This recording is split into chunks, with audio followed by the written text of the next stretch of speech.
ஒரு ஊர்ல 4 நண்பர்கள் இருந்தாங்க. 4 பேரும் சோம்பேறிகள். 4 பேருக்கும் எந்த வேலையும் செய்யறதுக்கு உடம்பு வளையறதில்ல. இருந்தாலும் சோம்பேறித்தனத்துல ஒருத்தருக்கு ஒருத்தர் கொஞ்சம் வித்தியாசம் உண்டு. அதுக்கு தகுந்த மாதிரி அவங்களுக்கு பேர் அமைஞ்சு போச்சு.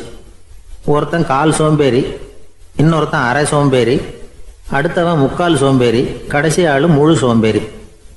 இவங்க 4 பேரும் நண்பர்கள். அப்புறம் எப்படி காரியம் நடக்கும்? 4 பேரும் ஒரு வீதியில் அப்படியே நடந்து போய்கிட்டு இருக்கிறாங்க. நல்ல பசி. எங்கேயாவது சோறு போடுவாங்களா அப்படின்னு பார்த்துக்கிட்டே வந்தாங்க.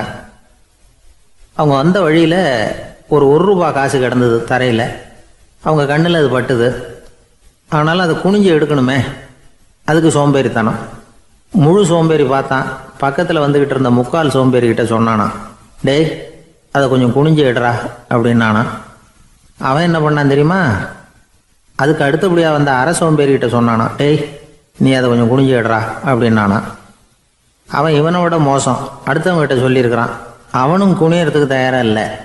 ஆக கூடி கடைசியில் யாருமே காசை எடுக்கலை. என்னத்துக்கு அனாவசியமாக உடம்ப வளைச்சிக்கணும் அப்படின்னு எல்லாரும் பேசாமல் வந்துட்டாங்க. அவங்க பாட்டுக்கு நடந்து வந்துக்கிட்டே இருக்கிறாங்க. எதிரில் ஒருத்தன் வாழைப்பழத்தை வண்டியில் வச்சு தள்ளிக்கிட்டே வந்தான். ரூபாய்க்கு 4 பழம்னு கூவி விற்றுக்கிட்டே வர்றான். இப்போ அந்த முழு சோம்பேறி சொன்னானா, டேய் வழியில் கிடந்ததை ரூபா, அதையாவது எடுத்துக்கிட்டு வந்திருந்தா இப்போ இந்த பழத்தை வாங்கி ஆளுக்கு ஒன்று சாப்பிடலாமே அப்படின்னானா. ஆமாம் சாப்பிட்ருக்கலாமே அப்படின்னாங்களாம் மற்றவங்களும். ஆனாலும் திரும்பி போய் அதை எடுக்கணும்னு யாருக்கும் தோணலை. பேசாமல் சோர்ந்து போய் நடந்து வந்தாங்களாம். இருட்டி போச்சு. வழியில் ஒரு கோவில். சரி இங்கேயே படுத்து தூங்குவோம் அப்படின்னா ஒருத்தன். அதுதான் சரின்னாங்க மற்றவங்களும். அப்படியே மண்டபத்தில் படுத்துட்டாங்க. கோவில் அர்ச்சகர் வேலையெல்லாம் முடிச்சு விட்டு வெளியில் வந்திருக்காரு. இவங்கள பார்த்தாராம். ஏன் இப்படி சோர்ந்து போய் கிடக்குறீங்க அப்படின்னு விசாரிச்சிருக்காரு. 2 நாளாச்சுங்க நாங்கள் சாப்பிட்டு அப்படின்னாங்களாம். அவர் உடனே ஐயோ பாவம் அப்படின்னு சொல்லி பானை, விறகு, அரிசி, தண்ணி எல்லாம் கொடுத்து நீங்களே சமையல் பண்ணி சாப்பிட்டுக்குங்க அப்படின்னு சொல்லிவிட்டு போயிட்டார். இந்த 4 பேருக்கும் சமையல் பண்ணி சாப்பிட்ணும்னு ஆசையாக தான் இருந்தது.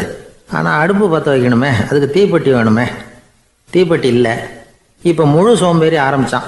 அடுத்தவனை பார்த்து, டேய் கடைக்கு போய் ஒரு தீப்பெட்டி வாங்கிட்டு வாயேன் அப்படின்னு நானா. அவன் வழக்கம் போல் அடுத்தவங்ககிட்ட சொல்லியிருக்கான். அவன் அதுக்கு அடுத்தவங்ககிட்ட சொல்லியிருக்கிறான். கடைசியாக கால் சோம்பேறிக்கிட்ட வந்து சேர்ந்தது. அவனும் அது நம்மால் முடியாது அப்படின்னு பேசாமல் இருந்துட்டான். இப்போ தீப்பெட்டி வேணுமே, அதுக்கு என்ன பண்ணுறது? அவங்களுக்குள்ளே பேசி ஒரு முடிவுக்கு வந்தாங்களாம். அதாவது யார் முதல்ல வாயை திறந்து பேசுகிறாங்களோ அவங்க தான் தீப்பெட்டி வாங்கிறதுக்கு போகணும் அப்படின்னு. அவ்வளவுதான். உடனே 4 பேரும் வாயை கெட்டியாக மூடிக்கிட்டு படுத்துக்கிட்டாங்க. அவங்க சமையல் பண்ணி சாப்பிட்டாங்களா என்ன அப்படிங்கிறது அர்ச்சகருக்கு தெரியல. சரி பார்த்துட்டு வரலாமேன்னு வந்தார். வந்து பார்க்குறாரு, இவங்க 4 பேரும் அசையாமல் படுத்து கிடக்குறாங்க. அர்ச்சகர் பயந்துட்டார். ஒருவேளை பசி தாங்காமல் செத்து போட்டாங்களோ அப்படிங்கிற பயம். அல்லது நாம் கொடுத்த உணவுப் பொருளில் ஏதாவது விஷம் கலந்துருக்குமோ அப்படின்னும் பயந்தார். அப்படின்னா நம்ம மேலே பழி வந்துருமே அப்படின்னு நினச்சி நடுங்க ஆரம்பிச்சிட்டார். அப்புறம் அவரும் ஒரு முடிவுக்கு வந்தாராம். கோவிலுக்கு பக்கத்துலேயே ஒரு பெரிய குழி இருந்தது. அதில் ஒவ்வொருத்தரையாக இழுத்துக்கிட்டு போய் போட்டார். கொஞ்சம் மண்ணை தள்ளினார். காலால் மிதித்தார். அவர் மிதித்த மிதி ஒருத்தன் அடி வயத்தில் போட்டுவிட்டுது. அவன் உடனே வலி தாங்காமல் ஐயோ அம்மான்னு அலறினான். உடனே நடந்தது என்ன தெரியுமா? மற்ற 3 பேரும் துள்ளி எழுந்திரிச்சாங்களாம். அவனை பார்த்து நீ தாண்டா தீப்பெட்டி வாங்க போகணும், நீ தாண்டா வாங்க போகணும், நீ தான் சத்தம் போட்ட அப்படின்னு சொல்லி ஆரம்பிச்சிட்டாங்களாம். அர்ச்சகர் பார்த்தார். இது பேய் மாதிரி தெரியுதுன்னு நினச்சிக்கிட்டு ஒரே ஓட்டமாக ஓடி போட்டாராம். கிராமப்புறங்களில் இப்படி ஒரு கதையை சொல்கிறது உண்டு. சோம்பல்ங்கிறது நம்ம முன்னேற்றத்துக்கு பெரிய தடை அப்படிங்கிறத நாம் புரிஞ்சுக்கணும். அதுதான் இந்த கதை சொல்கிற நீதி. ஒரு பள்ளிக்கூடத்தில் ஒரு புதுமையான போட்டி நடந்துதான். அதாவது சோம்பேறித்தனத்துக்கு பரிசு. அதில் 2வது பரிசு யாருக்குன்னு அறிவித்தாங்க. ஒரு பையன் எழுந்திரிச்சு மெதுவாக நடந்து போய் பரிசை வாங்கிட்டான். அடுத்தது முதல் பரிசு யாருக்கு அப்படின்னு அறிவிச்சாங்களாம். அவன் கடைசி வரிசையிலேருந்து கத்தனானா, ஐயா அதையும் அந்த பையன் மூலமாகவே கொடுத்து அனுப்பி வச்சுருங்க, இங்கே வந்தது நான் வாங்கிக்கிறேன் அப்படின்னானா. என்னுடைய நண்பர் ஒருத்தர், அவருக்கு ஜாதகத்தில் நம்பிக்கை உண்டு. அவரே ஜோசியம்லாம் பார்ப்பார். என்ன சார் இந்த காலத்தில் இதையெல்லாம் நம்பிக்கிட்டு இருக்கீங்களே அப்படின்னு கேட்டால், உங்களுக்கு ஒன்றும் தெரியாது சார். இந்த உலகத்தில் ஒவ்வொருத்தரும் அவங்கவங்க செய்கிற நல்லது கெட்டதுக்கு தகுந்த பலனை அனுபவிச்சே தீரணும் பார். அது மட்டும் இல்லை, ஒருத்தர் செத்துட்டா கூட அவன் செஞ்ச பாவ புண்ணியங்கள் கூடவே போய்கிட்டு இருக்கோம் பார். அது எப்படி கூட போவோம் அப்படின்னு குதர்க்கமாக கேட்டால், அதுக்கு அவர் ஒரு கதை சொன்னார். அது ரொம்ப சுவாரஸ்யமா இருந்தது. அது என்ன கதைன்னா, ஒரு ஊர்ல ஒருத்தர் இருந்தாராம். அவர் ஜோசியம் பார்க்கறதுல ரொம்ப கெட்டிக்காரரான். ஒருத்தருடைய தலைமுடியை மட்டும் அவர்கிட்ட காட்டினா போதும், அதை மட்டும் பார்த்துட்டு அவருடைய ஜாதகத்தையே அலசி விடுவாராம். அப்பேற்பட்ட திறமை. அந்த ஆள் ஒரு சமயம் கன்னியாகுமரி கடற்கரைக்கு போயிருந்திருக்கார். அங்க கரை ஓரமா ஒரு மண்டை ஓடு கிடந்திருக்கு. அதை எடுத்து பார்த்துருக்கார். அந்த மண்டை ஓட்டை வச்சுக்கிட்டே அதோட ஜாதகத்தை அலசியிருக்கார். இந்த மண்டை ஓட்டுக்கு உரிய ஆசாமி வாழ்க்கையில ரொம்ப கஷ்டப்பட்டிருக்கணும், நிறைய கஷ்டத்தை அனுபவிச்சிருக்கணும். அது தாங்க முடியாம தான் கடல்ல விழுந்து தற்கொலை பண்ணிட்டு இருக்கான் அப்படிங்கிறத அவர் கணிச்சுட்டார். இருந்தாலும் இந்த மண்டை ஓடு இன்னமும் அனுபவிக்க வேண்டியது பாக்கி இருக்கு அப்படிங்கிறத அவர் உணர்ந்தாராம். அது சரி, ஒருத்தன் உயிரோடு இருக்கிற வரைக்கும் நல்லது கெட்டதை அனுபவிக்க முடியும், செத்ததுக்கு அப்புறமும் பாக்கி இருக்குன்னா அதை எப்படி அனுபவிக்கிறது? இந்த மண்டை ஓட்டுக்கு இன்னும் கொஞ்சம் பாக்கி இருக்குங்கிறது அவருக்கு புரிஞ்சதே தவிர அதோட அர்த்தம் என்னங்கிறது சரியா விளங்கல. சரி, இதை இன்னும் கொஞ்சம் விவரமா ஆராய்ச்சி பண்ணுவோம் அப்படின்னு நினைச்சுக்கிட்டு அதை தன்னுடைய வீட்டுக்கு எடுத்துட்டு போயிட்டார். அந்த மண்டை ஓட்டை ஒரு பெட்டியில வச்சு பூட்டினார். தன்னுடைய தனி அறையில அதை பத்திரமா வச்சுக்கிட்டார். தினமும் ராத்திரி ஆனதும் தன்னுடைய மனைவியை பார்த்து, நீ போய் பூஜை அறையில தனியா படுத்துக்க அப்படின்னு சொல்லிவிட்டு தினம் ராத்திரி 12 மணிக்கு பெட்டியை திறந்து அவர் பார்ப்பார். மண்டை ஓடு அப்படியே இருந்தது தவிர இன்னும் கொஞ்சம் பாக்கி இருக்குங்கிறதுக்கு அர்த்தம் அவருக்கு விளங்கல. அந்த மண்டை ஓட்டுக்கு இன்னும் என்ன பாக்கி இருக்க போகுது? எப்படியோ ஒரு 10 நாள் போச்சு. அந்த வீட்டம்மாவுக்கு சந்தேகம் வந்துட்டுது. நம்ம வீட்டுக்காரரு நம்மளை தனியா ஏன் தூங்க சொல்றார் அப்படிங்கிற சந்தேகம். உடனே பக்கத்து வீட்டு அம்மா கிட்ட விஷயத்த சொல்லியிருக்கிறாங்க. அந்த அம்மா உடனே, நீ கவலைப்படாத, நான் கண்டுபிடிச்சி சொல்றேன் அப்படின்னு சொல்லிவிட்டாங்களாம். அன்னைக்கு ராத்திரியே ஜன்னல் வழியா எட்டி பார்த்துருக்குறாங்க. இந்த ஆள் மண்டை ஓட்டை கையில வச்சுக்கிட்டு அது திருப்பி திருப்பி பார்த்துக்கிட்டு இருக்கிறான். அதை பார்த்துட்டாங்க. மறுநாள் காலையில அவரோட மனைவியை பார்த்தாங்க. ஏம்மா, உன் வீட்டுக்காரருக்கு நீ முதல் மனைவியா 2வது மனைவியா அப்படின்னு கேட்டாங்களாம். எனக்கு தெரிஞ்ச வரைக்கும் நான் ஒருத்தி தான் அவருடைய மனைவி அப்படின்னாங்களாம் அவங்க. அப்படி இல்லை, நீ அவருக்கு 2வது மனைவி. முதல் மனைவியின் மண்டை ஓட்டை தான் அவர் தினமும் ராத்திரியில் எடுத்து பார்த்துக்கிட்டு இருக்கிறார் அப்படின்னாங்க அடுத்த வீட்டு அம்மா. அப்படியா விஷயம் அப்படின்னு சொல்லிவிட்டு கணவன் வீட்டில் இல்லாத நேரமாக பார்த்து அந்த மண்டை ஓட்டை எடுத்து கொண்டாந்து ஒரு உரல்ல போட்டு உலக்கையால குத்தி நொறுக்க ஆரம்பிச்சிட்டாங்க. வெளியில போயிருந்த அந்த ஆள் அப்பதான் உள்ள நுழைஞ்சார். மண்டை ஓடு உலக்கை கிட்ட குத்து வாங்கிட்டு இருக்கு. அது அனுபவிக்க வேண்டியது இன்னும் கொஞ்சம் பாக்கி இருக்குங்கிறதுக்கு அர்த்தம் எனக்கு இப்பதான் புரிஞ்சுது அப்படின்னாராம் அவர். இந்த கதையிலேருந்து நாம இன்னொரு நீதியையும் புரிஞ்சுக்கணும். அதாவது நம்ம வீட்டை பத்தி நமக்கு புரியாததெல்லாம் அடுத்த வீட்டுக்கு. ஒரு ஊர்ல ஒரு ஆள் இருந்தான். நிறைய பணம் சேர்த்தான். அவனுக்கு சம்பாதிக்க தெரியுமே தவிர செலவு பண்ண தெரியாது. மகா கஞ்சன். காசை கையில் எடுக்கவே மாட்டான். எடுத்தா செலவு செய்ய வேண்டியிருக்குமே. அதனால இப்படியே அவன் காலத்தை ஓட்டி விட்டான். வயசாயிட்டுது. அவனுடைய மனைவி ஒரு நாள் கேட்டாங்க, இவ்வளவு நாளா நீங்க என்னை எங்கேயுமே அழைச்சிட்டு போனதில்லை, இப்போவாவது அழைச்சிட்டு போகக்கூடாதா அப்படின்னாங்க. எங்க போகணும் சொல்லுன்னா. காசிக்கு போகணும், கங்கையில குளிக்கணும்னாங்க.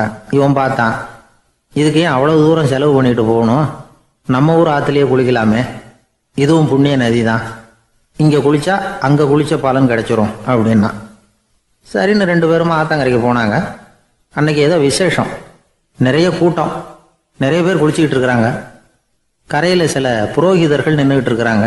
குளிக்கிறதுக்கு முந்தி அவங்க கிட்ட உட்காந்தா ஏதோ மந்திரம்லாம் சொல்லுவாங்க, கொஞ்சம் காசு கொடுக்க வேண்டியிருக்கும். அதனால இவன் என்ன பண்ணா, ஆத்தங்கரையிலேயே கொஞ்சம் தூரம் போனான். ஊரை விட்டு தள்ளி வந்துட்டான். அங்க யாருமே இல்லை. அப்பாடான்னு சந்தோஷப்பட்டான். குளிக்கலாம்னு புறப்பட்டான். இந்த நேரம் கடவுள் பார்த்தார், இந்த கஞ்சனுக்கு ஏதாவது புத்தி போகட்டணும் அப்படின்னு நினைச்சார். உடனே ஒரு புரோகிதர் மாதிரி உருவத்தை மாத்திக்கிட்டு அந்த ஆள் முன்னாடி வந்து நின்னார். அவனுக்கு அதிர்ச்சி. இங்க யாருமே இருக்க மாட்டாங்கன்னு நினைச்சா இங்கேயுமே ஒரு ஆள் வந்துட்டாரு, என்ன பண்றதுன்னு யோசனை பண்ணான். புரோகிதர் உருவத்தில் இருந்த கடவுள் சொன்னார், இதை பாருங்க, இன்னைக்கு விசேஷ நாள், நீராடுறதுக்கு முன்னாடி சுயகல்பம் பண்ணிக்கிறது ரொம்ப நல்லது அப்படின்னார். என்கிட்ட பணம் எதுவும் இல்லையேன்னா. பரவாயில்ல, அப்புறமா கொடுங்க, வாங்கிக்கிறேன். ஆனா ஒண்ணு, எவ்வளவு கொடுப்பீங்கிறத மட்டும் இப்பவே சொல்லி கொடுங்க அப்படின்னார். இவன் ரொம்ப யோசனை பண்ணான். ஒரு 10 பைசா தரேன் அப்படின்னா. சரின்னு ஒத்துக்கிட்டு எல்லா கிரியைகளையும் அவர் செஞ்சார். அதுக்கப்புறம் கணவனும் மனைவியும் ஆற்றுல குளிச்சாங்க. அவர் போயிட்டார். கொஞ்ச நாள் கழித்து அவன் வீட்டுக்கு வந்தார் கடனை வசூல் பண்ணுறதுக்கு. வாசலில் நின்றுக்கிட்டு இருந்த அவன் மனைவி இவரை பார்த்ததும் தயங்க ஆரம்பித்தாங்க. அந்த அம்மா கிட்ட விஷயத்த சொன்னார். அந்த அம்மா ஓடி போய் உள்ளே இருக்கிற தன்னுடைய கணவர்கிட்ட சொன்னாங்க. அவன் யோசனை பண்ணான், இப்போ வெளியில் போனால் அவனுக்கு 10 காசு கொடுக்க வேண்டியிருக்கும், அதனால் எனக்கு காய்ச்சல்னு அந்த ஆளுகிட்ட சொல்லிவிடு, இன்னொரு சந்தர்ப்பத்தில் என்னை வந்து பார்க்க சொல்லு அப்படின்னா. அந்த அம்மா போய் சொன்னாங்க. அப்படிங்களா, அப்படின்னா அவரை நான் உடனே போய் பார்க்கணுமே அப்படின்னு உள்ளே நுழைய ஆரம்பித்தார். அவங்க மறுபடியும் இருங்க தான் வரேன்னு சொல்லிவிட்டு உள்ள ஓடி விஷயத்த சொன்னாங்க. இது எதுடா வம்பா போச்சு அப்படின்னு பார்த்தான். மனைவியை கிட்டத்தில் கூப்பிட்டான். இதோ பாரு, ஜன்னி கண்டு நான் இறந்து போயிட்டதா சொல்லிவிடு அப்படின்னா சொன்னாங்க. புரோகிதர் பார்த்தார். அப்படின்னா ஒரு வழியாக இருந்து அவருடைய இறுதி சடங்குகளையும் நானே முடிச்சுட்டு போயிடுறேன் அப்படின்னார். உள்ளே இருந்தவன் யோசனை பண்ணான், அந்த ஆள் என்னை விட மாட்டான் போல இருக்கு, அதனால் ஒரு சவப்பெட்டியில் என்னை வச்சு தூக்கிக்கிட்டு மயானத்துக்கு போங்க பார்த்துக்கலாம் அப்படின்னா. புரோகிதரை விடுற மாதிரி இல்லை, கூடவே நடந்து போயிட்டு இருக்கிறார். அங்கே இறக்கி சடங்குகளை முடிச்சுட்டு தீ வைக்கிற நேரம் பொட்டிக்குள்ளே இருந்த நம்ம ஆள் அலறி அடிச்சுட்டு வெளியில் ஓடி வந்தான். புரோகிதர் உருவத்தில் இருந்த கடவுள் சிரிச்சார், தன்னுடைய சுய உருவத்தை காட்டினார். அதுக்கப்புறம் அவனை கூப்பிட்டு, இதை பாருப்பா, ஏன் இப்படி அல்லாடுற, ஏதாவது வர வேணும்னா கேள் தரேன் அப்படின்னார். அவன் யோசனை பண்ணான். பகவானே, ஒரே ஒரு வரம் தான் உங்ககிட்ட கேட்கணும்னா. என்ன வேணும் கேளுன்னார். அந்த 10 பைசா தட்சணையை தள்ளுபடி பண்ணால் போதும் அப்படின்னா. கடவுளும் சரின்னு சொல்லிட்டு போயிட்டார். இப்படி ஒரு கதையை சுவாமி சிவானந்தர் சொல்லியிருக்கிறார். செல்வந்தர்கள் பல பேர் இப்படித்தான் இருக்கிறாங்க. தாங்களும் அனுபவிக்க மாட்டாங்க, அடுத்தவங்களுக்கும் கொடுக்க மாட்டாங்க. இது மாதிரியான கஞ்சர்களுக்கு இந்த உலகம் இல்லை, அந்த உலகம் இல்லைங்கிறார் அவர். இந்த கதையில கடவுள் கடன் வசூலுக்கு வந்தது மாதிரி நம்ம ஊர் ஆள் ஒருத்தன் இன்னொருத்தர்கிட்ட 10 பைசா கடன் கொடுத்துட்டான். திருப்பி வாங்கறதுக்கு நடையா நடக்கிறான். கடைசியா கேட்டான், நீ எப்பதான் கடனை திருப்பி தரப்போற, அதை முடிவா சொல்லுன்னா. வர்ற வியாழக்கிழமை கண்டிப்பா கொடுத்துருவேன் அப்படின்னானா அவன். அன்னைக்கு நான் ஊர்ல இருக்க மாட்டேனே அப்படின்னானா இவன். அதனால என்ன, நானும் தான் அன்னைக்கு ஊர்ல இருக்க மாட்டேன் அப்படின்னானா. ஒரு ஊர்ல ஒரு இளைஞன் இருந்தான். ஒரு நாள் அவன் ஒரு குருவை தேடிட்டு புறப்பட்டான். ஊரை விட்டு வெளியில் போனான். போகிற வழியில் ஒரு காடு. அந்த காட்டில் ஒரு மரத்தடியில் ஒரு பெரியவர் உட்காந்துருக்கிறார். அமைதியாக மௌனமாக அவர் அமர்ந்திருக்கிறார். இந்த பெரியவரை விசாரிக்கலாம், குருவை தேடி கண்டுபிடிக்கிறதுக்கு இவர் ஏதாவது ஒரு வழி சொல்லி கொடுப்பார் அப்படின்னு நினச்சிக்கிட்டு அவரை நெருங்கினான். ஐயா, எனக்கு ஒரு குரு தேவை, எங்கே கிடைப்பார், அவரை எப்படி அடையாளம் கண்டுபிடிக்கிறது, அதை பற்றி ஏதாவது விவரம் சொன்னீங்கன்னா நான் கண்டுபிடிச்சிக்குவேன் அப்படின்ட்டுருக்கான். பெரியவர் நிமிர்ந்து பார்த்தார். தம்பி, அது ரொம்ப சுலபம். அவர் வயசானவராக இருப்பார், என்னை விட சுமார் 30 வயசு அதிகமாக இருக்கும். அவர் ஒரு மரத்தடியில் தான் உட்காந்துருப்பார் அப்படின்ட்டுருக்கான். சரிங்க பெரியவரே, அது என்ன மாதிரியான மரம், எப்படி இருக்கும் அப்படின்னு கேட்டிருக்கான். பெரியவர் அந்த விவரங்களையும் சொல்லியிருக்கிறாரு. அது மட்டும் இல்லை, சந்திக்கிற நாள், நேரம், வினாடி முதற்கொண்டு எல்லா விவரங்களையும் துல்லியமாக சொன்னாராம். இவ்வளவு விவரங்களை இவரால் எப்படி சொல்ல முடியுது அப்படின்னு இவனுக்கு ஆச்சரியம். இருந்தாலும் அந்த பெரியவர் கடைசியாக ஒரு விவரம் சொன்னார். அது என்ன தெரியுமா, எப்படியும் நீ அவரை சந்திக்கிறதுக்கு ஒரு 30 வருஷம் ஆகும் அப்படின்னு சொல்லிவிட்டாராம். ரொம்ப நன்றிங்க பெரியவரே அப்படின்னு சொல்லிவிட்டு அந்த இளைஞன் புறப்பட்டுருக்கான். இப்போ அவனுக்கு குரு பற்றின விவரம் எல்லாம் கிடைச்சிட்டுது, சந்திக்கிற நேரமும் தெரிஞ்சுட்டுது. ஆனால் 30 வருஷம் அவரை தேடி அலைய வேண்டியிருக்குமே. அவன் தேட ஆரம்பித்தான். காடு மலை எல்லாம் சுற்றி அலைஞ்சான். பல வருஷங்கள் தேடினான். அழுத்து போயிட்டான். கடைசியில் அவனுக்கும் வயசாகிட்டுது. கடைசியில் தன்னுடைய சொந்த ஊருக்கே திரும்பி போய்கிட்டு இருந்தான். அங்கே ஒரு மரத்தடியில் அவன் தேடிக்கிட்டு இருந்த குருநாதர் கிடைச்சார். யார் அவருன்னா, 30 வருஷத்துக்கு முன்னாடி வழி சொல்லி கொடுத்தாருல அதே பெரியவர். அவருக்கு இப்போ 30 வயசு அதிகமாக இருந்தது. அதே மரம். அன்னைக்கு பெரியவர் சொன்ன அடையாளம் இப்போ பொருத்தமாக இருந்தது. இப்போ அந்த பெரியவர் சொன்னார், சரியாக வந்து சேர்ந்துட்டேன், வா, உனக்காக தான் நான் இவ்வளவு காலமும் காத்துக்கிட்டு இருந்தேன் அப்படின்னாரான். என்ன சொல்கிறீங்கன்றிருக்கான். 30 வருஷத்துக்கு முன்னாடி என்கிட்ட வந்தியே, அப்போவே என் காலம் வந்து முடிஞ்சு போயிருந்தது. அப்போவே என்ன உனக்கு அடையாளம் தெரியல, அதனால் இவ்வளவு காலம் உனக்காக காத்துட்டு இருக்கும்படி ஆயிட்டுது அப்படின்னாராம். ஐயா, அப்போவே நீங்கள் சொல்லியிருக்கலாமே, இதுதான் 30 வருஷம் கழித்து நீ சந்திக்க போகிற இடம், நான் தான் உன்னுடைய குரு அப்படின்னு சொல்லியிருக்கலாமே அப்படின்ட்டுருக்கான். அந்த பெரியவர் சிரிச்சுக்கிட்டே இதுக்கு பதில் சொன்னாராம். நான் எவ்வளவோ விவரமாக தான் சொன்னேன், நீ சரியாக புரிஞ்சிக்கல. காரணம், அப்போ நீ போதுமான அளவுக்கு பக்குவம் பெற்றிருக்கவில்லை. அதனால் புரியும் சக்தி இல்லாமல் போயிட்டுதப்போ 30 ஆண்டு காலம் நீ அலைஞ்சி தெரிஞ்சிருக்கிற. அது காரணமாக இப்போ உனக்கு அந்த பக்குவம் வந்துட்டுது. அதனால தான் அடையாளம் காண முடிஞ்சது, நானே உன்னுடைய குரு அப்படின்னாராம். இதுலேருந்து என்ன தெரியுதுன்னா, ஆன்மீகத்தில் மாணவனாக சேர்றதுக்கு கூட ஒரு பக்குவத்தன்மை தேவைப்படுது. ஒரு பெரிய ஞானி, அவர்கிட்ட சீடனாக இருக்க ஒருத்தன் வந்தான், எதிரில் நின்னா. ஞானி அவனை வெகு நேரம் உற்று பார்த்தார். அப்புறம் சொன்னார், சீடனாக இருக்கிறது ரொம்ப சிரமம்னார். நான் தயாராக இருக்கிறேன்னா. அது இன்னமும் சிரமமாச்சே, இங்கே குருவாக இருக்கிறது மட்டுமே சுலபம் அப்படின்னாராம். அப்படின்னா நான் குருவாகவே ஆயிடுறேன் அப்படின்னானா.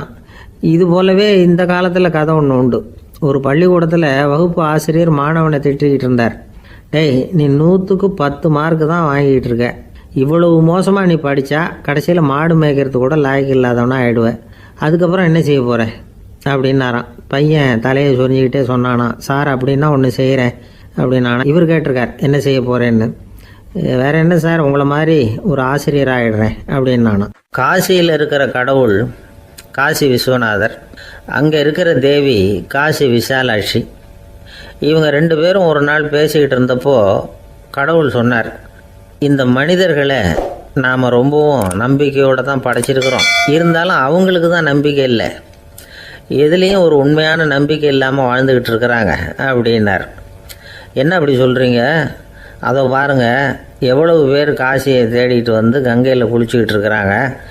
அவங்களெலாம் நம்பிக்கை இல்லைன்னா இவ்வளவு தூரம் தேடிட்டு இங்கே குளிப்பாங்களா அப்படின்னு நாங்கள் தேவி.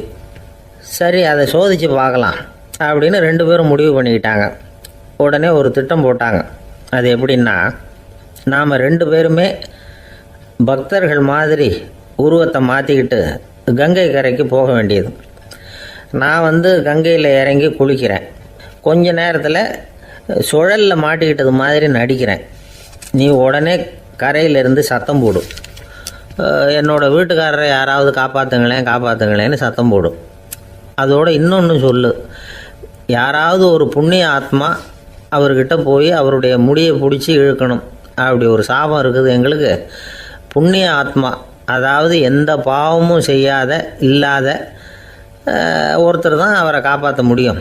அப்படிப்பட்டவங்க யாராவது வெள்ளத்தில் குதிச்சு என்னுடைய கணவரை காப்பாற்றுங்கோ அப்படின்னு நீ சத்தம் போடு, கூச்சல் போடு, என்ன நடக்குதுன்னு பார்க்கலாம் அப்படின்னார் கடவுள்.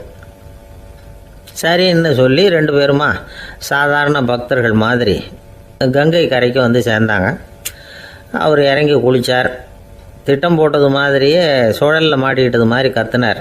கரையில் இருந்த அந்த அம்மா, ஐயோ என் கணவரை காப்பாற்றுங்களேன், யாராவது காப்பாற்றுங்களேன்னு கத்துனாங்க. பல பேர் ஓடி வந்தாங்க. உடனே இவங்க, பாவம் இல்லாத புண்ணிய ஆத்மா ஒருத்தரால் தான் என்னுடைய கணவர் காப்பாற்றப்படணுங்கிறது விதி, அப்படி ஒரு சாபம் இருக்குது, அதனால் புண்ணிய ஆத்மா யாராவது அவர்கிட்ட போய் அவர் முடியை பிடிச்சி தூக்குனா அவரை காப்பாற்றி விடலாம் அப்படின்னாங்க.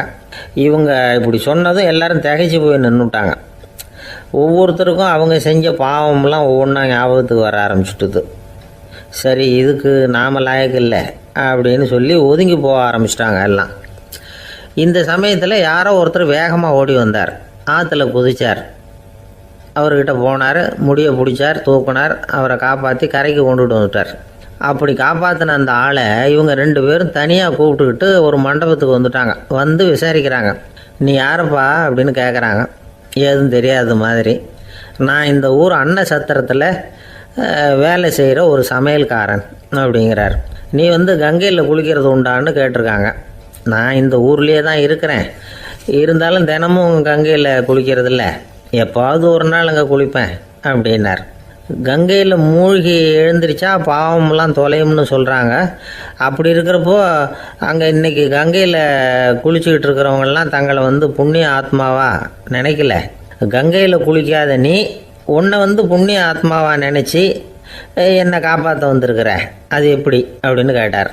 அதுக்கு அந்த ஆள் சொல்கிறான், கங்கையில் குதித்ததுக்கு அப்புறம் தானே உங்களை காப்பாற்ற போகிறோம். அப்படி குதிக்கும் பொழுது என்னுடைய பாவம்லாம் போயிருக்கும்ல, நான் புண்ணிய ஆத்மாவாக ஆயிருப்பேனே, அதனால தான் துணிஞ்சு உங்களை காப்பாற்றினேன் அப்படின்னா. கடவுளும் தேவியும் அவனுக்கு காட்சி கொடுத்தாங்களாம். இப்படி ஒரு கதை உண்டு. அதாவது கங்கையில் குளிச்சுக்கிட்டு இருக்கிறவங்களுக்கே தங்களுடைய பாவம் போகுங்கிற நம்பிக்கை பரிபூர்ணமாக இல்லை. குளிக்காத ஒருத்தனுக்கு அந்த நம்பிக்கை இருந்தது. அதனால் அவனால் கடவுளை பார்க்க முடிஞ்சது. கடவுளை நாமளும் பார்க்க முடியுமா முடியாதா அப்படிங்கிற குழப்பம்லாம் நமக்கு வேண்டியதில்லை. நம்பிக்கையோடு வாழணுங்கிற உண்மையை மட்டும் இந்த கதையிலேருந்து புரிஞ்சுக்கிட்டா போதும். ஏன்னா இந்த கதையை கேட்டுட்டு ஒரு நண்பன் குதர்க்கமாக ஒரு கேள்வி கேட்டான். ஏன் சார், கங்கையில் குளித்தா பாவம் போயிடும்னு சொல்கிறீங்களே, நான் எனக்கு வேண்டாத ஒருத்தனை அழைச்சிட்டு போய் கங்கையிலேயே தள்ளி விட்டுட்டு அதுக்கப்புறம் அங்கேயே முழுக்க போட்டுட்டு நான் செஞ்ச பாவத்தை அதுலேயே கழுவி விட்டுட்டு மறுபடியும் உங்ககிட்ட வந்துடுறேன்னு வச்சுக்கோங்க, நீங்கள் என்னை புண்ணிய ஆத்மான்னு ஏற்றுக்குவீங்களா அப்படிங்கிறான். ஆள் கொஞ்சம் அசந்தான் நம்மளே அங்கே அழைச்சிட்டு போனாலும் போயிடுவான். ஜவஹர்லால் நேரு பிரதமராக இருந்த சமயம் அவர் ஒரு தடவை சென்னைக்கு வந்திருக்கிறார். இங்கே சில முக்கிய நிகழ்ச்சிகளில் கலந்துக்கிறதுக்காக வந்திருந்தார். ஆளுநர் மாளிகையில் ஒரு நாள் ராத்திரி தங்கி மறுநாள் புதுடெல்லி புறப்படுறதாக ஏற்பாடு. நிகழ்ச்சியிலெல்லாம் முடிச்சுக்கிட்டு ஆளுநர் மாளிகையில் தங்கி இருக்கிறார். அன்றைக்கு இரவு படிக்கிறதுக்கு ஒரு முக்கியமான புத்தகம் அவருக்கு தேவைப்பட்டது. அந்த சமயத்தில் உலக அளவில் ஒரு முக்கியமான பொருளாதாரம் சம்பந்தமான ஒரு புத்தகம் வெளியாகி இருக்கிற விஷயம் அவருக்கு தெரியும். அந்த புத்தகம் மெட்ராஸுக்கு வந்திருக்குமா, அது இங்கே கிடைக்குமா அப்படின்னு விசாரிச்சிருக்கிறார் நேருஜி. அவர் இப்படி கேட்ட உடனே அங்கே இருந்தவங்கெல்லாம் ரொம்ப பரபரப்பாக செயல்பட ஆரம்பிச்சுட்டாங்க. முக்கியமான இடங்கள்ல எல்லாம் விசாரிச்சிருக்கிறாங்க அந்த புத்தகம் உங்ககிட்ட இருக்கான்னு. சென்னையில் உள்ள கன்னிமாரா நூல் நிலையத்துக்கு எப்படியும் அந்த புத்தகம் வந்திருக்கணும் அப்படின்னு ஒரு நம்பிக்கை. அங்கே விசாரித்தாங்க. அந்த புத்தகம் 2 நாளைக்கு முன்னாடி தான் அங்கே வந்திருக்குது அப்படிங்கிற விஷயம் தெரிஞ்சுது. உடனே எல்லோரும் அங்கே ஓடினாங்க. அவங்களுக்கு இன்னொரு சந்தேகம், புத்தகம் வந்திருக்கு சரி, அது இந்த சமயத்தில் வேறு யாரும் படிக்கிறதுக்கு எடுத்துகிட்டு போயிருக்கக்கூடாதே அப்படிங்கிற சந்தேகம் இருந்தாலும் மனசுக்குள்ளே ஒரு தைரியம். இப்படி ஒரு புத்தகம் வெளிவந்திருக்கிற விஷயமே நேருஜி சொல்லி தான் நமக்கே தெரியும். அதுவும் இல்லாமல் உலக பொருளாதாரம் சம்பந்தமான ஏதோ ஒரு புத்தகம் அது. அதை போய் இந்த நேரத்தில் அவ்வளவு ஆர்வமாக யார் எடுத்துகிட்டு போயிட போகிறாங்க அப்படிங்கிற தைரியம். இந்த தைரியத்தோடு அந்த நூல் நிலையத்துக்கு ஓடினாங்க. புத்தகத்தை தேடினா அது கிடைக்கல, யாரோ எடுத்துகிட்டு போயிருக்கிறாங்க. நேருவுக்கு மட்டுமே தெரிஞ்சிருந்த அந்த புத்தகம் பற்றின விஷயம் சென்னையில் வேற ஒருத்தருக்கும் தெரிஞ்சிருக்குது. உடனே எல்லாரும் பரபரப்பாக அதுக்குன்னு இருக்கிற ரிஜிஸ்டர் இருக்குல்ல, பதிவேடு, அதை புரட்டி பார்க்குறாங்க யார் எடுத்துகிட்டு போகிறாங்கன்னு தெரிஞ்சுக்கிறதுக்காக. எடுத்துகிட்டு போனவங்க அதில் கையெழுத்து போட்டிருப்பாங்கல்ல, அதை பார்த்து யாருன்னு தெரிஞ்சுக்கலாம் அப்படிங்கிறதுக்காக தான் அதை புரட்டுறாங்க. அதோ அந்த புத்தகத்தோட பேர் பக்கத்தில் அதை எடுத்துக்கிட்டு போனவங்க கையெழுத்து உத்து பார்க்குறாங்க எல்லாரும். அதில் போட்டிருக்குது பேர் CN அண்ணாதுரை அப்படின்னு எழுதியிருந்தது. அவர் தான் பேரறிஞர் அண்ணா. நேரு படிக்க விரும்பின ஒரு புத்தகத்தை அதே நேரம் படிக்க விரும்பின இன்னொரு தலைவர் இவர். படிக்கிறதுல அவருக்கு இருந்த ஆர்வத்தை நாம் தெரிஞ்சுக்கணும்னா அதுக்கு எவ்வளவோ சம்பவங்கள் இருக்குது.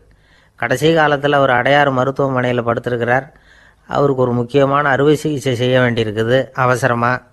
அமெரிக்காவிலேருந்து டாக்டர் மில்லர் வந்திருக்கிறார். அவர்கிட்ட கேட்குறார், டாக்டர் நாளைக்கே அறுவை சிகிச்சை செய்ய போகிறீங்களா அப்படின்னு. ஆமாங்கிறார் டாக்டர் மில்லர். நாளைக்கு மறுநாள் செஞ்சுக்கிறேனே அப்படின்னாரான் அண்ணா. ஏன் ஏதாவது நாள் பார்க்குறீங்களான்னு கேட்டிருக்கார். இல்லை, ஒரு புத்தகத்தை படிச்சுக்கிட்டு இருக்கிறேன், அதை நாளைக்குள்ளே முடிச்சிருவேன், அதுக்கப்புறம் நான் இறந்தாலும் கவலை இல்லை அப்படின்னாரான் இவர். அவர் தான் அறிஞர் அண்ணா. சங்ககால நூல்கள்லேருந்து சமீபத்தில் வந்த நூல்கள் வரைக்கும் எல்லாம் அவர் படிச்சிருக்கிறார். ஒரு திருமண விழாவில் அவர் பேசும்பொழுது சொன்ன விஷயம் இது. சங்க காலத்தில் காதலியை மணக்க விரும்புகிறவனுக்கு அவனுடைய தந்தை வீர சோதனைகள்லாம் வைப்பார். போய் புலிப்பல் கொண்டுக்கிட்டு வா, அப்போ தான் என் பொண்ணை கொடுப்பேன் அப்படின்னு சொல்லுவார். காதலன் உடனே காட்டுக்கு போவான், ஒரு புலியை கொன்று அதனுடைய பல்லை கொண்டுக்கிட்டு வருவான். அதை வீர பதக்கத்தில் பதிச்சு அவனுக்கு மாமனார் சூட்டுவார் கல்யாண சமயத்தில். இப்போலாம் காதலன் கிட்ட அப்படி சொல்ல முடியாது. இப்போலாம் காதலன்கிட்ட காட்டுக்கு போய் புலிப்பல் கொண்டுக்கிட்டு வான்னு யாராவது சொன்னால் புலி தான் மாப்பிள்ளையாக வந்து சேரும் அப்படின்னார். ஒரு விவசாயி விதைக்கிறதுக்காக வயல்வெளி பக்கம் போகிறார். விதைகளை அள்ளி வீசினார். அப்போ என்ன ஆச்சுன்னா, சில விதைகள் பாதை ஓரத்தில் விழுந்தது, சில விதைகள் முள் செடிகள் மண்டி இருந்த புதருக்கு இடையில் விழுந்தது, சில விதைகள் நல்ல நிலத்தில் விழுந்தது. பாதை ஓரத்தில் விழுந்த விதை என்ன ஆச்சுன்னா, அதெல்லாம் பறவைகள் கண்ணில் போட்டுவிட்டுது. உடனே உட்காந்து கொத்தி தின்னுட்டு போட்டுது. அதிகமாக மண் இல்லாத பாறை பகுதியில் விழுந்த விதையெல்லாம் லேசாக வேர் விட்டு முளைக்க ஆரம்பிச்சிது. அதுக்கப்புறம் வேர் கீழேயும் ஆழமாக போக முடியல, மேலேயும் சூரிய வெப்பம் அதிகம் தாங்க முடியல, எல்லாம் காஞ்சி கருகி போட்டுது. புதர் பகுதியில் சில விதைகள் விழுந்தது இல்லையா, முள் செடிகள் காடாக மண்டி போயிருந்தது. அதனால் முளைச்சி வர்ற செடிக்கு நெருக்கடி அதிகமாக போட்டுது, சரியாக வளர முடியல, விளைச்சலும் சரியாக இல்லை. நல்ல நிலத்தில் விழுந்த விதைகள் மட்டும் நல்லா முளைச்சிது, நல்லா வளர்ந்தது, விளைச்சலும் பிரமாதமாக இருந்தது. இந்த கதையை சொல்லிவிட்டு கேட்க செவியுள்ளோர் கேட்கட்டும் அப்படிங்கிறார் இயேசு பெருமான். ஆமாம், இயேசு கடலில் நின்ற படகு ஒன்றில் உட்காந்துருக்கிறார். கடற்கரையில் ஏராளமான மக்கள் உட்காந்துருக்கிறாங்க. அந்த சமயத்தில் தான் இயேசு ஓமைகள் மூலமாக மக்களுக்கு பல உண்மைகளை சொல்லிகிட்டு இருக்கிறார். மக்கள் அந்த கதையை கேட்டுட்டு ஒன்றும் புரியாமல் முழிக்கிறாங்க. அதை கவனித்த இயேசு அந்த ஓமையை விளக்க ஆரம்பித்தார். இதில் அந்த விதைக்கிறவர் தான் இறைவன். அவருடைய வார்த்தைகளை விதைக்கிறார். அந்த வார்த்தைகளை கேட்கிற மக்கள் அந்த விழுந்த விதைகள் மாதிரி 4 வகையானவர்கள். சில பேர் பாதை ஓரத்தில் விழுந்த விதைகள் மாதிரி இறைவன் வார்த்தைகளை அவங்க கேட்குறாங்க. ஆனால் தீய எண்ணங்கள் செய்கைகள் மூலமாக விதைக்கப்பட்ட வார்த்தைகள் அழிஞ்சு போடுது. இறைவன் வார்த்தைகளை கேட்ட உடனே மகிழ்ந்து போய் உடனே சில பேர் அதை ஏற்றுக்கிறாங்க. இவங்கெல்லாம் அந்த பாறை பகுதியில் விழுந்த விதைகள் மாதிரி. அதனால் இவங்கெல்லாம் வேறு இல்லாதவங்க. கொஞ்ச காலத்துக்கு இறை வார்த்தைகளுக்கு கீழ்ப்படிந்து நடப்பாங்க. அதனால் ஏதாவது இடைஞ்சல் ஏற்பட்டால் உடனே தடுமாறுவாங்க. தங்கள்கிட்ட இருக்கிற நல்ல பண்புகளை விட்டுட்டு பாவ வழிகளுக்கு போயிடுவாங்க. முள் செடிகளுக்கு இடையில் விழுந்த விதைகள் மாதிரி உள்ளவங்க யாருன்னா, இவங்களுக்கு உலக கவலை உண்டு, செல்வத்தின் மீது மயக்கம் உடையவர்கள், உலக ஆசைகள் இவங்களுக்குள்ளே பூந்துடுறதுனால அங்கே இருக்கிற நல்ல பண்புகள் மறைஞ்சு போயிடுது. அதனால் அவங்களும் உபயோகம் இல்லாதவங்களாக ஆயிடுறாங்க. நல்ல மனிதர்கள் நல்ல நிலத்தில் விழுந்த விதைகளுக்கு ஒப்பானவர்கள். இவங்க இறை வார்த்தையை கேட்குறாங்க, அதை ஏற்றுக்கிறாங்க, அவங்களும் நல்லபடியாக வாழுறாங்க, அடுத்தவங்களுக்கும் உபயோகமாக இருப்பாங்க. இதுதான் இயேசு சொன்ன விளக்கம். நல்ல வார்த்தைகளை கேளுங்கள், நல்ல வார்த்தைகளை ஏற்றுக்கொள்ளுங்கள், அடுத்தவங்களுக்கு உபயோகமாக இருங்க. இதுதான் பெரியவங்கள்லாம் நமக்கு சொல்லுகிற உபதேசம். ஒரு அப்பா தன்னுடைய மகனுக்கு உபதேசம் பண்ணார். இதை பாருப்பா, நல்ல வார்த்தைகளை கேட்கணும், எப்போதுமே மகன் அப்பா பேச்சை கேட்கறது நல்லது அப்படின்னாராம்.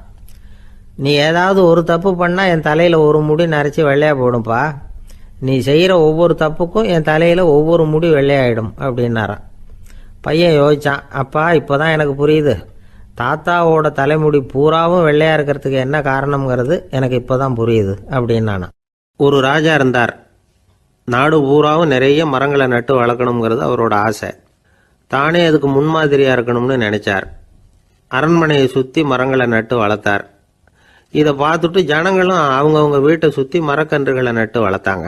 கொஞ்ச காலத்தில் ஊர் பூரா பசுமையாக மாறிச்சு. எல்லாருக்கும் சந்தோஷமாக இருந்தது. இது ஒரு பக்கம் இருக்கட்டும். இப்போ நான் சொல்ல போகிற கதை வேற.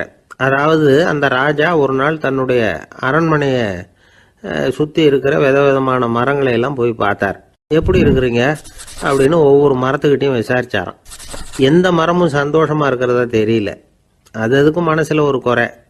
முதல்ல ஆலமரத்துக்கிட்ட போனார். அது சொல்லிச்சு, மண்ணா, நான் நல்லா பெருசாக வளர்ந்துருக்கிறேன், அடர்த்தியாக இருக்கிறேன், கிளையெல்லாம் 4 பக்கமும் நல்லா படர்ந்து தான் இருக்குது, இருந்தாலும் எந்த பிரயோஜனமும் இருக்கிறதா தெரியல எனக்கு. என்னுடைய பழம்லாம் ரொம்ப சின்னதாக இருக்குது, என் கண்ணுக்கு சரியாக புறப்பட மாட்டேங்குது. நான் இருக்கிற சைஸுக்கு என்னுடைய கிளையில் இருக்கிற பழம்லாம் எவ்வளோ பெருசாக இருக்கணும், அது இத்தினூண்டு இருக்கிறது எனக்கு பெரிய அவமானமாக இருக்குது. இப்படி இங்கே நின்றுக்கிட்டு இருக்கிறதே ரொம்ப கூச்சமாக இருக்குது. ஒரு நல்ல புயல் வந்ததுன்னா பேசாமல் சாஞ்சு விடலாமான்னு பார்க்குறேன் அப்படின்னு புலம்புது ஆலமரம். சரி இருக்கட்டும்னு நினச்சிக்கிட்டு ராஜா அடுத்தபடியாக ஒரு அத்தி மரத்துக்கிட்ட போனார். அதுவும் புலம்ப ஆரம்பிச்சுட்டுது.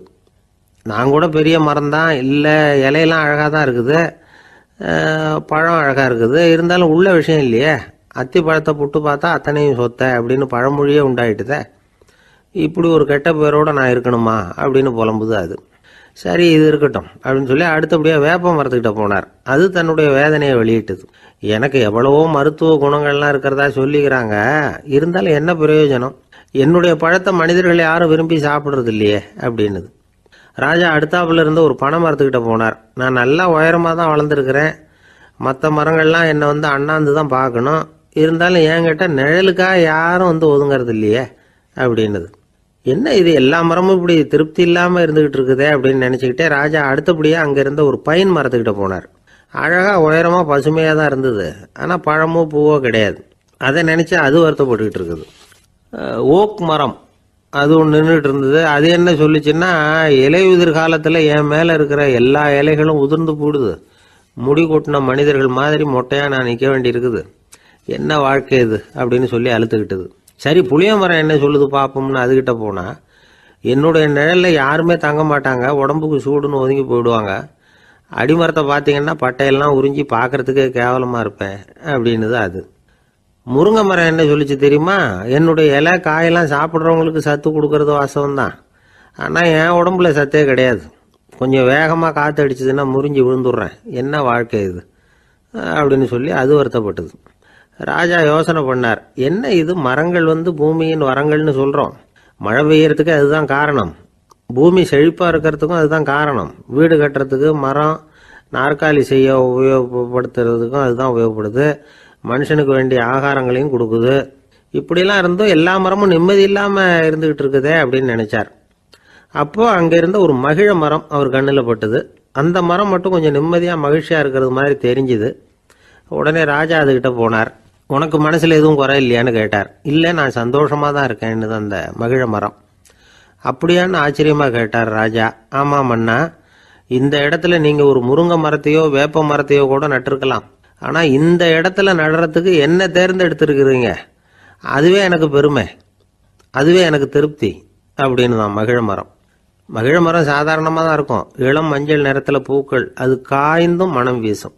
மகிழ மரம் மாதிரி மன திருப்தியோடு வாழறதுக்கு நாம் கற்றுக்கணுமா. நாம் இந்த உலகத்தில் ஒரு நாயாவோ நரியாவோ கூட பிறந்திருக்கலாம், மனுஷனாக பிறந்திருக்கிறோம், அதுவே பெருமை தானே. இந்த நிறைவு தான் மகிழ்ச்சியின் ரகசியம். ஒரு பையன் அப்பா கிட்ட போய், அப்பா நீங்கள் இந்த உலகத்தில் ஒரு மனுஷனாக பிறந்தது என்னோட அதிர்ஷ்டம் நானா. ஏண்டா அப்படி சொல்கிறேன்னு இருக்கார் அப்பா. நீங்கள் ஒரு கரடியாக பிறந்திருந்தா இந்நேரம் நானும் ஒரு கரடி குட்டியாக தானே இருந்திருப்பேன் அப்படின்னு நானா பையன். துருக்மேனியாவில் அஷ்காபாத் அப்படின்னு ஒரு நகரத்தில் ஒரு புவியியல் விஞ்ஞானி இருந்தார். அவர் ஒரு நாய்க்குட்டி வளர்த்தார். ஒரு நாள் முன்னிரவு நேரம் ஒரு மேஜைக்கு முன்னாடி உட்காந்து அந்த விஞ்ஞானி ஏதோ கணக்கு போட்டுக்கிட்டு இருக்கிறார். அவருக்கு ஒரு சின்ன பெண் குழந்தை, அது தொட்டிலில் தூங்கிட்டு இருக்குது.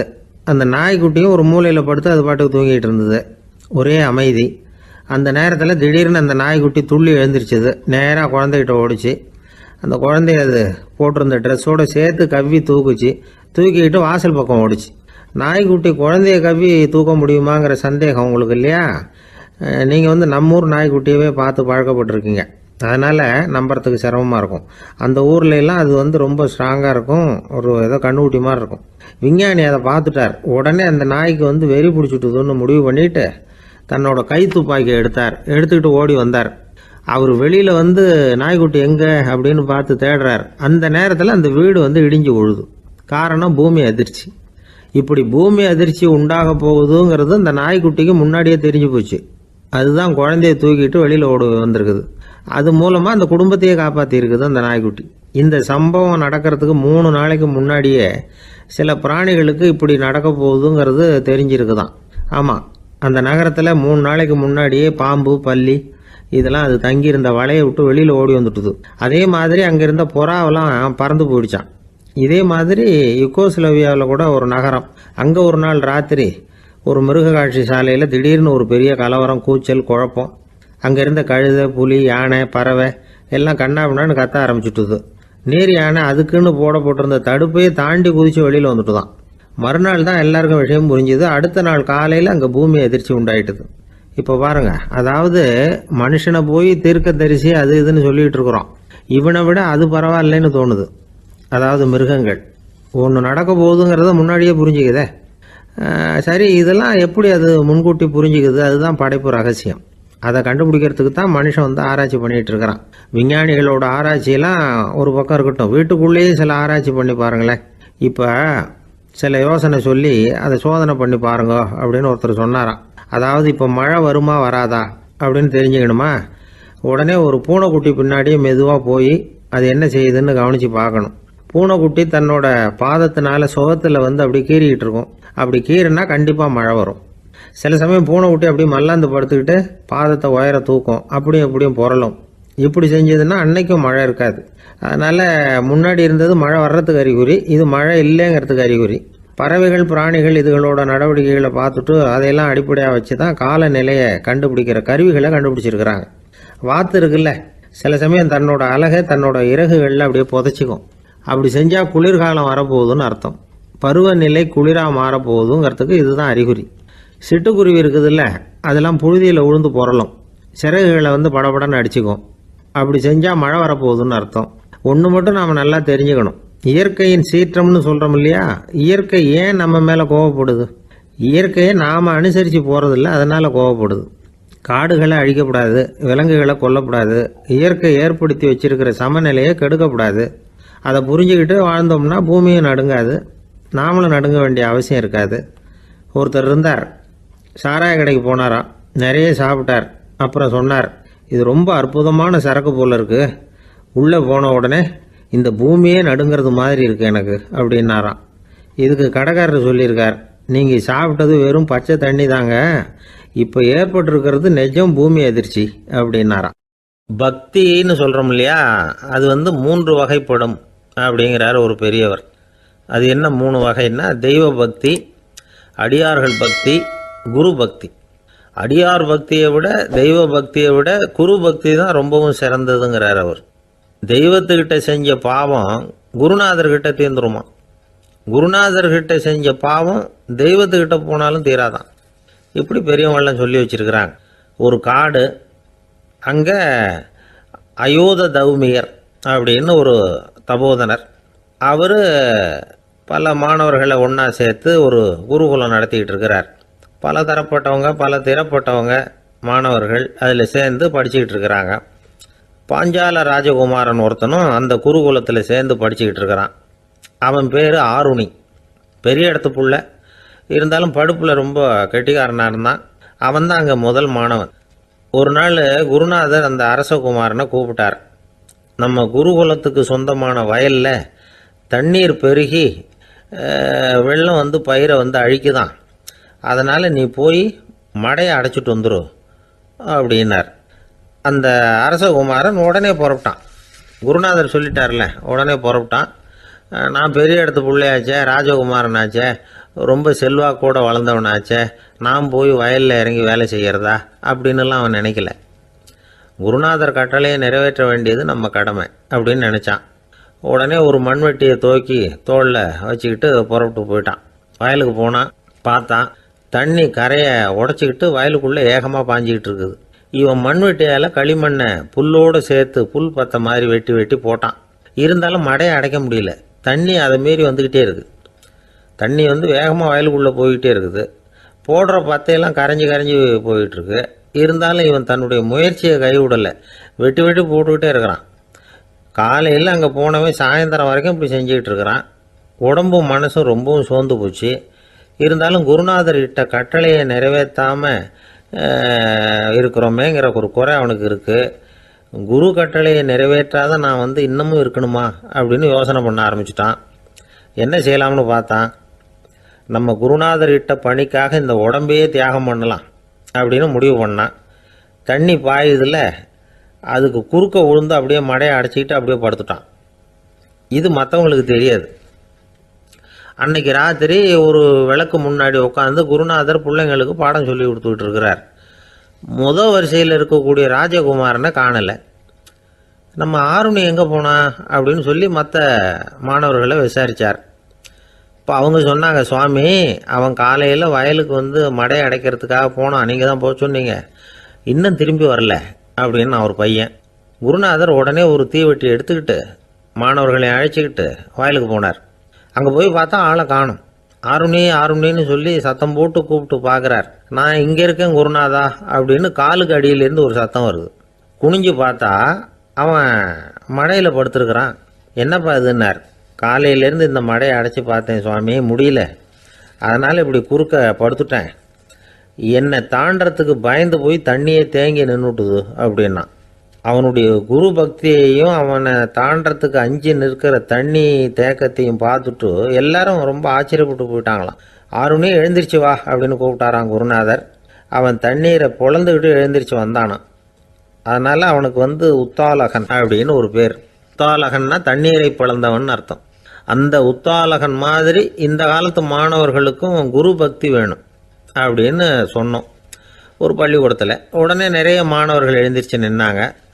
சார், நீங்கள் எங்களை வந்து இன்னமும் சரியாக புரிஞ்சுக்கலன்னு நினைக்கிறோம். அன்னைக்காவது ஒருத்தன் அப்படி இருந்தான், இன்னைக்கு ஏகப்பட்ட உத்தாலகர்கள் இருக்கிறோம். எங்கள் வாத்தியார் கட்டளை இட்டா இப்போவே அது மாதிரி வயலுக்கு போய் மடையில் குறுக்க படுத்துக்கிறதுக்கு இந்த வகுப்பில் உள்ள அத்தனை பேரும் தயாராக இருக்கிறோம் அப்படின்னாங்க. அப்படியா அப்படின்னு சொல்லி கேட்டோம் ரொம்ப சந்தோஷமாக. ஒருத்தன் ரொம்ப அடக்கமாக எழுந்திரிச்சான். அப்புறம் சொன்னான், ஆமாம் சார், வகுப்பில் இவர் நடத்துகிற பாடத்தை கேட்டுக்கிட்டு இருக்கிறத விட பேசாமல் போய் மடையில் படுத்துடுறது ஒன்றும் கஷ்டமான காரியமாக இருக்காது. அதனால தான் எல்லாரும் அங்கே போகிறேன்னு சொல்கிறோம் அப்படிங்கிறான். ஐயா, உங்கள் பேரை தொடர்ந்து தினம் கேட்டுக்கிட்டு இருக்கிறேன் அப்படின்னார் ஒருத்தர். தொடர்ந்து கேட்குறீங்களே, உங்களுக்கு காது வலிக்கலையா அப்படின்னு கேட்டோம். பேசுகிற உங்களுக்கே வாய் வலிக்கலை அப்படிங்கிறப்போ கேட்குற எங்களுக்கு எப்படி காது வலிக்கும் அப்படின்னார். நம்ம உடம்புல ஒரு அதிசயம் என்ன தெரியுமா? ரொம்ப நேரம் நாம் நடக்கிறோம்னு வச்சுக்கோங்க, கால் வலிக்கும். ரொம்ப நேரம் வேலை செஞ்சால் கை வலிக்கும், உடம்பு வலிக்கும். ரொம்ப நேரம் பார்த்துக்கிட்டே இருந்தால் கண்ணு வலிக்கும். ரொம்ப நேரம் பேசிக்கிட்டே இருந்தால் வாய் கூட வலிக்கும். ஆனால் ரொம்ப நேரம் கேட்டுக்கிட்டே இருக்கிறதுனால காது வலிக்கிறது இல்லை. அதனால் கேட்கறதுக்கு முக்கியத்துவம் கொடுத்தாங்க நம்ம பெரியவங்க. திருவள்ளுவர் தேவையில்லாமல் வார்த்தைகளை உபயோகப்படுத்த மாட்டார். ஒரு திருக்குறள்னு எடுத்துக்கிட்டாவே அதில் மொத்தம் 7 வார்த்தைகள், அவ்வளவுதான். அப்படி 7 வார்த்தைகள் மட்டுமே உள்ள ஒரு திருக்குறளில் வள்ளுவர் ஒரே வார்த்தையை 5 தடவை உபயோகப்படுத்தியிருக்கிறார், திரும்ப திரும்ப பயன்படுத்தியிருக்கிறார். அப்படின்னா அதை எந்த அளவுக்கு வலியுறுத்தி சொல்கிறார் அப்படிங்கிறத நாம் புரிஞ்சுக்கணும். அது என்ன குறள்? செல்வத்துள் செல்வம் செவிச்செல்வம், அச்செல்வம் செல்வத்துள் எல்லாம் தலை. செவிச்செல்வம்ங்கிறது அவ்வளவு முக்கியமானது. கற்றலின் கேட்டல் நன்று. அதிகம் கேட்கணுங்கிறதுக்காகத்தான் எவ்வளவு கேட்டாலும் காது வலிக்கிறதில்ல. குறைச்சலாக பேசணும், அதிகமாக கேட்கணும். இன்னொரு விஷயம் கவனிங்க, நம்ம உடம்புல கண்ணுக்கு மூடி இருக்குது, எதையாவது நாம் பார்க்க விரும்பலைன்னா உடனே கண்ணை மூடிக்கலாம். நம்ம வாய்க்கு மூடி இருக்குது, பேச விருப்பம் இல்லையா, வாயை மூடிக்கலாம். மூக்குக்கு கூட மூடிக்கிற வசதி இருக்குது, எதையாவது முகர விருப்பம் இல்லையா, மூச்சை அடக்கிக்கலாம். ஆனால் பாருங்கள், காதுக்கு மூடி கிடையாது, அதை கையால் தான் மூட முடியும். யார் என்ன சொன்னாலும் அது நல்லதோ கெட்டதோ காதில் விழுந்துக்கிட்டு தான் இருக்கும். அறிவு தான் நல்ல விஷயங்களை எடுத்துக்கிட்டு கெட்ட விஷயங்களை விட்டுடணும்.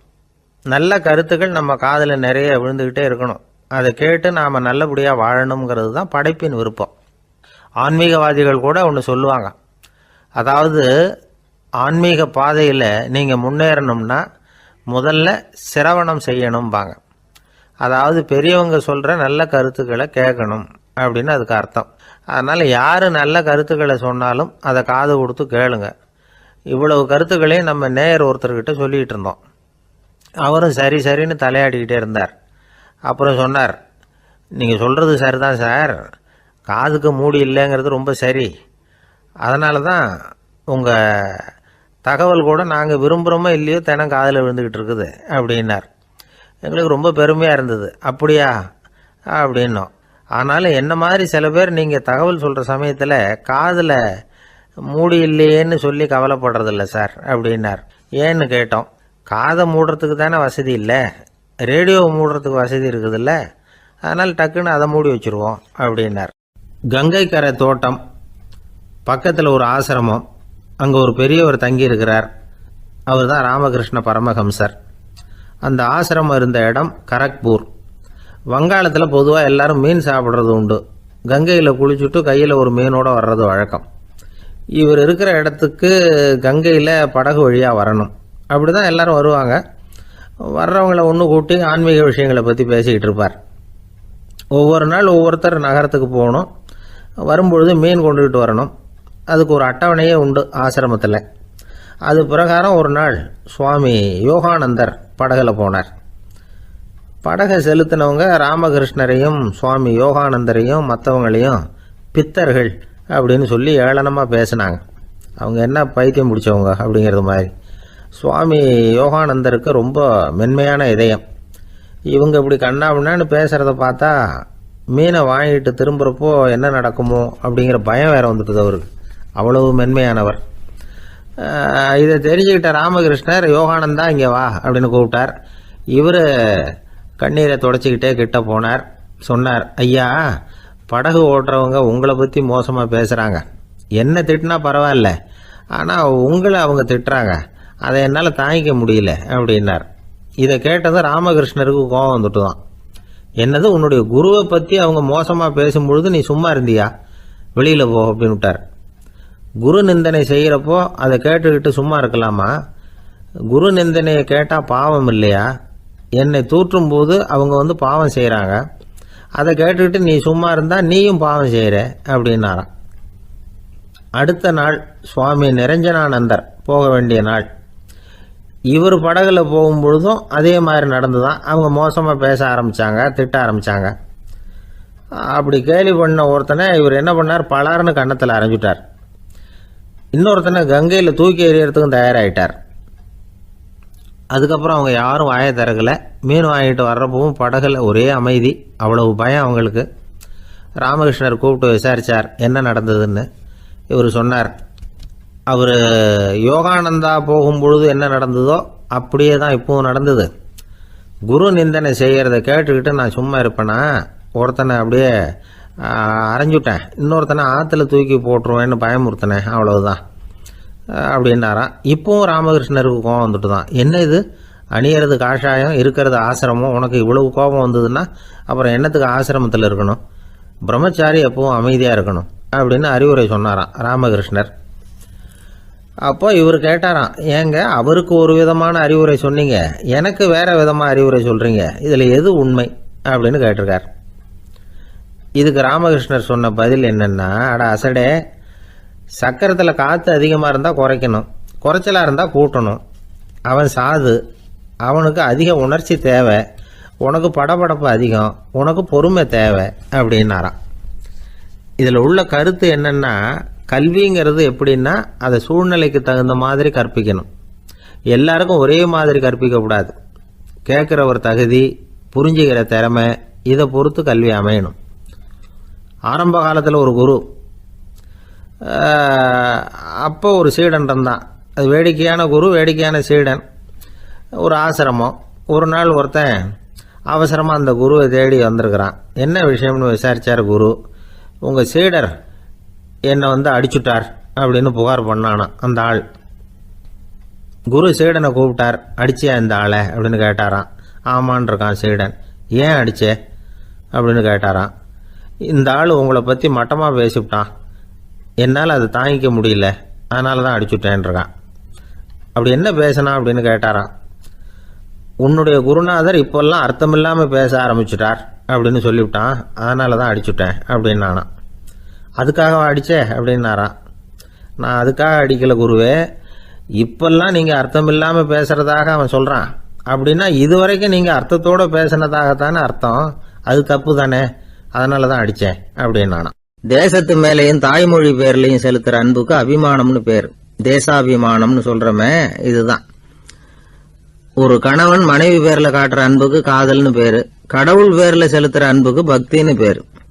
இப்படி அன்புல பல ரகம் இருக்கிறப்போ அதுல உள்ள வித்தியாசம் தெரியாம இடம் மாத்தி அன்பு காட்டினா இடைஞ்சல் தான். சரி, இந்த அன்பை பத்தி விஞ்ஞானம் என்ன சொல்லுது தெரியுமா? இதயத்தை பாதுகாக்கிறதுக்கு முக்கியமா தேவைப்படுற ஒண்ணு இந்த அன்புதான்னு சொல்லுது. நெதர்லாந்து விஞ்ஞானிகள் இதை ஆராய்ச்சி பண்ணியே கண்டுபிடிச்சிருக்கிறாங்க. கொஞ்சம் முயல் குட்டிகளை 2 பிரிவா பிரிச்சாங்க. 2 குரூப்புக்கும் கொழுப்பு அதிகமா உள்ள ஆகாரத்தையே கொடுத்துக்கிட்டு வந்தாங்க. ஆனா ஒரு குரூப்புக்கு வெறுமன ஆகாரத்தை கொடுத்ததோட சரி, இன்னொரு குரூப் முயல்களுக்கு ஆகாரம் கொடுத்ததோட நிறுத்திக்கல. அதுக்கு முன்னாடி கூண்டுகளை திறந்து விட்டு முயல்களை கொஞ்ச நேரம் எடுத்து கொஞ்சி விட்டு அதுக்கப்புறமா ஆகாரம் கொடுத்தாராம் ஆராய்ச்சியாளர். இந்த குரூப்புக்கு இதய பாதிப்பு 60% குறைச்சலா இருந்துதான். சில நோயாளிகளுக்கு ஹார்ட் அட்டாக் வந்தாலும் அதை தாங்கிக்கிட்டு குணமாகிற சக்தி அதிகமா இருக்குது. இது எப்படின்னு ஆராய்ச்சி பண்ணி பார்த்துருக்கிறாங்க. அவங்கெல்லாம் மனைவி தன் பேர்ல ரொம்ப அன்பா இருக்கிறதாக நினைக்கிறவங்களா இருக்கிறாங்களாம். இதய நோயாளிகள் பல பேரை சந்திச்சு இதய நோய் ஏற்பட என்ன காரணம்னு கேட்டிருக்கிறாங்க. அவங்க சொன்ன காரணம்லாம் சாப்பாடு சம்பந்தமா இல்லையா, மனைவி அன்பா இல்ல, இப்படிப்பட்ட காரணத்தை தான் சொல்றாங்களாம். அதனால இதயத்தை பாதுகாக்கணும்னு நினைக்கிறவங்க அடுத்தவங்க அன்பா இருக்கிறது மாதிரி பாத்துக்குங்க, அதுதான் முக்கியம். ஒருத்தர் முகம் பூரா பிளாஸ்டரி போட்டுட்டு வந்தார், ரொம்ப கோபமா. என்னங்க ஆச்சுன்னு விசாரிச்சேன். எல்லாம் உங்களால தான் சார்னார். விவரமா சொல்லுங்களேன். என்ன உங்க தகவலை கேட்டுட்டு ஒரு பூனைக்குட்டியை கையில எடுத்தேன், அன்பா அதை தடவி கொடுக்கறதுக்காக. ஆனா அது முந்திக்கிட்டது, அது என் முகத்தை தடவி கொடுத்துட்டுது, முகம் பூரா நகை கீறல், அதுதான் இப்படி அப்படின்னார். ஒருத்தர் ரொம்ப அவசரமா போயிட்டு இருந்தார். எங்க சார் போறீங்கன்னு கேட்டோம். எனக்கு வேண்டியப்பட்ட ஒருத்தருக்கு குழந்தை பிறந்திருக்கிறதாக செய்தி வந்திருக்கு, அதுதான் ஆஸ்பத்திரிக்கு போயிட்டு இருக்கேன், பார்த்துட்டு வரலாம்னு அப்படின்னார். அப்படின்னா கொஞ்சம் இப்படி உட்காருங்க அப்படின்னோம். சில விவரமெல்லாம் சொல்கிறேன் கேட்டுக்கிட்டு போங்க அப்படின்னோம். உட்காந்தார். அப்புறம் சொல்ல ஆரம்பித்தோம்.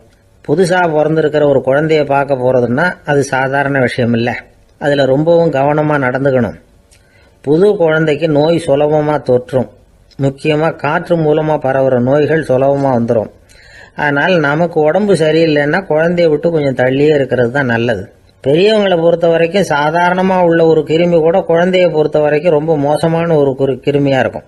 சில வெளிநாடுகளில் எப்படி தெரியுமா, பிறந்த குழந்தை தூங்கிக்கிட்டு இருக்கிற ஒரு ரூமுக்கு போகணும்னா போகிறவங்க முகமூடி போட்டுக்கணும், காலணிகளை மாற்றிக்கணும், அவ்வளவு சுத்தமாக உள்ளே போய் பார்த்துட்டு வரணும். பொதுவாக சில ஆஸ்பத்திரிகளில் பார்த்தீங்கன்னா பார்வையாளர்கள் நேரத்தில் விசிட்டிங் ஹவர்ஸ் தாயை விட்டு குழந்தைய தனியாக பிரித்து வச்சுருவாங்க. எதுக்குன்னு நினைக்கிறீங்க? அந்த நேரம் பல பேர் வருவாங்க போவாங்க.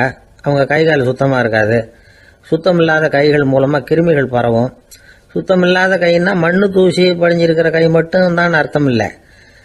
சாலையில் கையை வீசிக்கிட்டு நடந்து வர்றீங்க, குழந்தைய பொறுத்த வரைக்கும் அது கூட சுத்தம் இல்லாத கை தான். தாயை தவிர மற்றவங்க குழந்தைய தூக்காமல் பார்த்துக்கிறது நல்லது. தாய் கூட அளவோட கொஞ்சிறதோட நிறுத்திக்கணும். புதுசாக ஒரு குழந்தைய பெற்றிருக்கிற பொண்ணுகிட்ட மற்ற தாய்மார்கள் ஏதாவது சொல்லிக்கிட்டே இருப்பாங்க. குழந்தைய அப்படி வளர்க்கணும் இப்படி வளர்க்கணும் அப்படின்னு ஏதாவது அட்வைஸ் பண்ணிக்கிட்டே இருப்பாங்க. இப்படி ஓவராக அறிவுரை பண்ணுறது அந்த பொண்ணை குழப்பி விட்டுரும். அதனால் அப்படிலாம் பண்ணக்கூடாது. அந்த பெண்ணே ஏதாவது கேட்டால் கூட டாக்டர் சொல்ல வேண்டிய விவரங்களை எல்லாம் நாமே சொல்லிக்கிட்டு இருக்கக்கூடாது. புதுசாக பிறந்திருக்கிற குழந்தைய மட்டும்தான் இப்படி பார்க்கணும்னு இல்லை. ஒரு நோயாளி குழந்தைய பார்க்க போகிறதுனா கூட ரொம்ப எச்சரிக்கையாக தான் நடந்துக்கணும். ஒரு தின்பண்டமோ விளையாட்டு சாமானோ அந்த குழந்தைக்கு நாம் வாங்கிட்டு போகிறதா வச்சுக்குவோம். அதை நேராக கொண்டுகிட்டு போய் அந்த குழந்தைகிட்டே கொடுக்கக்கூடாது. அதோட அப்பா அம்மா கிட்ட ரகசியமாக கொடுக்கலாம். அவங்க முடிவு பண்ணட்டும் குழந்தைகிட்ட அதை கொடுக்கலாமா வேண்டாமாங்கிறத. அவங்களுக்கு தான் தெரியும் அதோட மனசும் உடம்பும். உங்கள் அக்கறையை காட்டுறதா நினச்சிக்கிட்டு குழந்தை வாயில் எதையும் கொண்டுட்டு போய் போடாதீங்க. போகிறப்போ உங்கள் வீட்டு குழந்தையும் அழைச்சிட்டு போகாதீங்க. இது நோயை வாங்கிட்டு வந்துடும், அல்லது புதுசாக ஒரு நோயை அதுகிட்ட கொடுத்துட்டு வந்துடும். என்னதான் உங்களுக்கு பழக்கமான குழந்தையா இருந்தால் கூட அதுக்கு விருப்பம் இல்லைன்னா பேசக்கூடாது. அங்கே போய் அவங்க பள்ளிக்கூடத்தை ஞாபகப்படுத்திட்டு இருக்கக்கூடாது. நோயில் இருக்கிறப்ப ஸ்கூலை பற்றி பேச அது விரும்பாது. ஆஸ்பத்திரியை விட்டு வெளியில் புறப்படுறப்போ குழந்தைகிட்ட சொல்லணும்னு அவசியம் இல்லை. அதோட அப்பா அம்மா கிட்ட சொல்லிவிட்டு புறப்பட்டா போதும். குழந்தை கோபிச்சிக்காது. சமூக சம்பிரதாயத்தை பற்றி அது கவலைப்படுறதில்லை. இப்படி எல்லா விவரமும் நம்ம எதிரில் உட்காந்துருந்தவங்க கிட்ட சொல்லி முடித்தோம். ரொம்ப நன்றி சார் அப்படின்னு சொல்லிவிட்டு அவர் புறப்பட்டார். குழந்தைங்க கொஞ்சம் வளர்கிற வரைக்கும் தான் நாம் எச்சரிக்கையாக இருக்கணும்னு இல்லை, வளர்ந்த பிறகு இன்னும் எச்சரிக்கையாக இருக்கணும். ஒரு பையன் பள்ளிக்கூடத்துலேருந்து திரும்பி வீட்டுக்கு வந்தான். முகம் பூரா நகத்தால் கீறி இருந்தது. அப்பா பார்த்து பயந்துட்டார். யாருடா உன்னை இப்படி பண்ணது அப்படின்னாரு. என் கூட படிக்கிற இன்னொரு பையன். நாளைக்கு உன் கூட பள்ளிக்கூடத்துக்கு வர்றேன், நீ எனக்கு அவனை அடையாளம் காட்ட முடியுமான்னார். அது ரொம்ப சுலபம் நான் பையன். எப்படின்னார் அப்பா. அவன் காதில் ஒன்றை கையோடு எடுத்துகிட்டு வந்திருக்கிறேன், இதோ என் பையில தான் வச்சுருக்கேன் அப்படிங்கிறான் அந்த பையன். அள்ள அள்ள குறையாதது அட்சய பாத்திரம், அது நமக்கு தெரியும், கேள்விப்பட்டிருக்கிறோம். ஆனால் போட போட நிரம்பாத ஒரு பாத்திரம் உண்டு. அது என்ன தெரியுமா? நம்மளில் பல பேர்கிட்ட அந்த பாத்திரம் உண்டு. அதுதான் பேராசை அப்படிங்கிற பாத்திரம். அதை நிறைவு செய்யவே முடியாது. பேராசையை பற்றி சுஃபி இலக்கியத்தில் ஒரு பிரபலமான கதை உண்டாம். அதை ஒரு பெரியவர் எடுத்து சொல்லியிருக்கிறார். ஒரு மன்னர் நகர்வலம் போயிட்டு இருக்கார். ஒரு பிச்சைக்காரன் மன்னர் எதிரில் வரான். பிச்சை போடுங்கிறான். என்னுடைய அமைதியை கெடுக்காதே போங்கிறார் மன்னர். அவன் சிரிக்கிறான். அரசே, உங்களுடைய அமைதி கெடக்கூடிய நிலையில் இருந்தால் அதுக்கு பேர் அமைதியே கிடையாது அப்படின்னு நானா. எதிரில் நிற்கிறது வெறும் பிச்சைக்காரன் இல்லை, யோகி அப்படிங்கிறத மன்னர் புரிஞ்சுக்கிட்டார். துறவியே, உங்களுக்கு என்ன வேணும்னாலும் கேளுங்க, கொடுக்குறேன்னாராம். அந்த துறவி மறுபடியும் சிரிக்கிறார். அரசே, உங்களால் முடியாததையெல்லாம் கொடுக்க முடியும்னு சத்தியம் செய்யாதீங்க அப்படின்னார். மன்னருக்கு கோபம் வந்துட்டுது. என்ன இவர் இப்படி சொல்கிறாரு அப்படின்னு நினைச்சார். நகர்வலத்தை பாதியிலேயே நிறுத்தினார். வாங்க அரண்மனைக்குன்னார். துறவியை அழைச்சிக்கிட்டு அரண்மனைக்கு வந்துட்டார். துறவி தன்கிட்ட இருந்த பிச்சை பாத்திரத்தை நீட்டினார். இது நிறைய எனக்கு பொற்காசுகள் வேணும் அப்படின்னாராம். அவ்வளவுதானா, இது ஒரு பெரிய காரியமா அப்படின்னு கையை தட்டினாராம் மன்னர். ஒரு பெரிய தாம்பாளம் நிறைய பொற்காசுகள் சேர்ந்தது. அதை அள்ளி போட்டார். போட போட அந்த பிச்சை பாத்திரம் நிரம்பவே இல்லை. பொற்காசுகள் போட போட அவ்வளவையும் உள்ளே வாங்கிக்கிட்டே இருக்குது. அரசாங்க கஜானாவே காலி ஆயிட்டுது. மூட்டை மூட்டையா பொற்காசுகளை கொட்டி பார்த்துட்டாங்க. அது முழுங்கிக்கிட்டே இருக்குது. கடைசி வரைக்கும் அந்த பிச்சை பாத்திரம் நிரம்பவே இல்லை. அரசர்கிட்ட இருந்த கர்வம் போயிட்டுது. அப்படியே பொத்துன்னு துறவி காலில் விழுந்தார். அப்போ அந்த துறவி சொன்னாராம், மன்னா, இந்த பிச்சை பாத்திரத்தை உங்களால மட்டும் இல்லை, வேற யாராலையும் நிரப்ப முடியாது. அதுக்கு என்ன காரணம்னா, இது சாதாரண பிச்சை பாத்திரம் இல்லை, பேராசைகளோட வாழ்ந்து செத்து போன ஒரு மனிதனின் மண்டை ஓடுது அப்படின்னாராம். பாருங்க, இதுதான் அந்த சுஃபி இலக்கிய கதை. செத்த பிறகும் நிறைவு இல்லைன்னா அது எப்பேற்பட்ட பேராசையா இருக்கும்னு யோசிச்சு பார்த்துங்க. நம்மளும் ஒருத்தர் கல்யாணம் பண்ணிக்க பொண்ணு பார்த்துக்கிட்டு இருந்தார். அழகு, அறிவு, படிப்பு எதுவும் தேவையில்லை, பணம் மட்டும் இருந்தா போதும் அப்படின்னு பார்க்குறவங்க கிட்ட எல்லாம் சொல்லி வச்சார். ரொம்ப நாளைக்கு அப்புறம் ஒரு பணக்காரர் கிடைச்சார். அவர் சொன்னார், இதை பாருங்க, எனக்கு 20 வயசுல ஒரு மகள், அவளை நீங்க கல்யாணம் பண்ணிக்கிட்டா 2 லட்சம் பணம் கொடுப்பேன்.